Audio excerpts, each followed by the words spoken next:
चलिए आज के क्लास में हम लोग पढ़ेंगे स्पेस वेव प्रोपेगेशन के बारे में।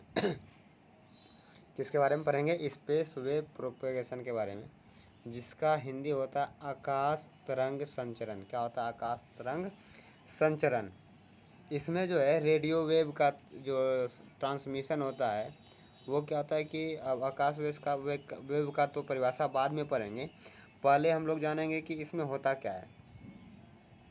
इसमें जो है ट्रांसमिटिंग एंटीना से रिसीविंग एंटीना के बीच में डायरेक्ट ट्रांसमिशन होता है, यानी कि मैसेज या फिर वेव का जो ट्रांसमिशन होता है वो डायरेक्ट होता है, ना ही अर्थ के द्वारा ना ही स्पेस के द्वारा होता है, ना ही स्काई के द्वारा होता है। इसमें क्या होता है? डायरेक्ट होता है। स्पेस में डायरेक्ट रिसीविंग एंटीना से ट्रांसमिटिंग एंटीना में इसका क्या होता है? डायरेक्ट इसमें क्या होता है कि ट्रांसमिट होता है मैसेज। यहाँ से डायरेक्ट यहाँ से सिग्नल जाएगा और डायरेक्ट दूसरा एंटीना कैच कर लेगा।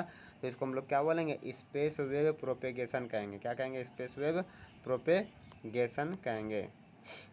अब देखिए इसका परिभाषा क्या है कि जब रेडियो वेव का संचरण ट्रांसमिटिंग एंटीना से रिसीविंग एंटीना तक सीधे रेखा में यानी डायरेक्ट होता है तो उसे स्पेस वेव प्रोपेगेशन कहते हैं। यानी यहाँ से यहाँ ये डायरेक्ट अगर कोई मैसेज जाएगा, इस सिग्नल ये अगर ट्रांसमिट करेगा, यहाँ से सिग्नल छोड़ेगा और ये रिसीविंग एंटीना डायरेक्ट कैच करेगा, तो इसको हम लोग क्या बोलेंगे? स्पेस वेव प्रोपेगेशन यानी आकाश तरंग संचरण, है ना। इससे लाइन ऑफ साइट यानी क्या? इसको हम लोग लाइन ऑफ साइट प्रोपेगेशन के नाम से भी जानते हैं। क्या करते हैं? लाइन ऑफ साइट प्रोपेगेशन के नाम से जानते हैं, है ना। इसको क्या क्या कहते हैं? दृश्यता रेखा। क्या कहते हैं? दृश्यता रेखा या फिर दृश्यता संचरण के नाम से भी इसको जानते हैं। इस विधि में जो तरंग का उपयोग किया जाता है वो 40 मेगाहर्ट्ज से 30 मेगाहर्ट्ज से 40 मेगाहर्ट्ज के बीच में किया जाता है। इसमें किसमें? स्पेस वेव प्रोपेगेशन में, यानी बहुत ज़्यादा आवृत्ति वाला इसमें तरंग चाहिए, है ना। बोलता है कि इस विधि में जो है 30 मेगाहर्ट्ज से 40 मेगाहर्ट्ज से अधिक 30 मेगाहर्ट्ज या 40 मेगाहर्ट्ज से अधिक आवृत्ति का संचरण किया जाता है। यानी 30 मेगाहर्ट्ज और 40 मेगाहर्ट्ज के से अधिक आवृत्ति का क्या करता है? इसमें संचरण किया जाता है। इसका रेंज निम्नलिखित कारक पर निर्भर करता है। किसका किस पर? तो देखिए यहाँ पर एंटीना के साइज पर और अर्थ के कर्वेचर पर। अर्थ का कर्वेचर मतलब ये गोलाई होता है। ये जो गोलाई है ये अर्थ के कर्वेचर पर और एंटीना के साइज पर। एंटीना इसमें ज़्यादा बड़ा खोजता है। इसमें क्या होता है? एंटीना ज़्यादा बड़ा खोजता है।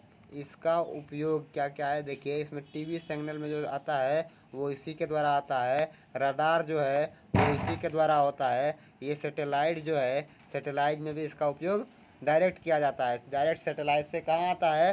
तो डायरेक्ट सैटेलाइट से हमारे टीवी का जो सेटअप बॉक्स है उसमें आता है। तो ये क्या हो जाएगा? हमारा जो टीवी चलता है वो क्या चलता है?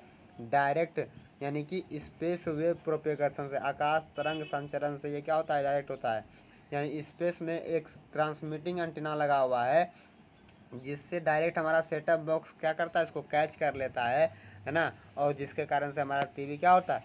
चलता है ना। सेटअप बॉक्स से तार निकला रहता है हमारे बाहर में और वो लगा होता है कहाँ पर? छत पर लगा होता है ना। और छत पर लगा होता है जिसके कारण से हमारा क्या होता है? डायरेक्ट कैच कर लेता है सेटअप बॉक्स, अब हमारा टीवी चलता है ना।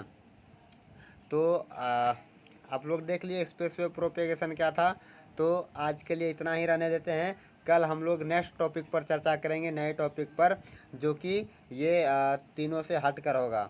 स्पेस वेव का हम लोग 3 तरह का संचरण पर है ना।